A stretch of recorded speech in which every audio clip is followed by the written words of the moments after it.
Hello, welcome to my channel, and today I'm going to show you how you can add a network printer by IP on your Windows 10 machine. So there are many methods, but I'm going to show you the method which I think is very easy.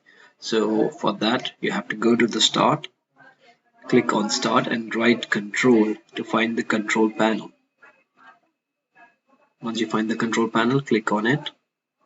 Go to hardware and sound, but make sure that you view by category, not by large icons and small icons.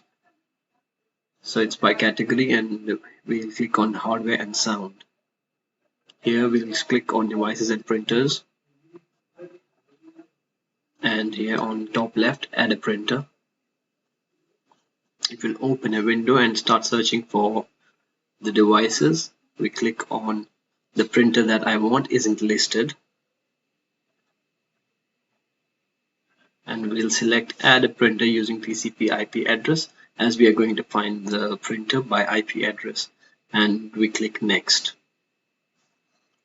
Write the IP of the printer. My IP is here, but you can find your IP by printing this network report or network summary from your printer.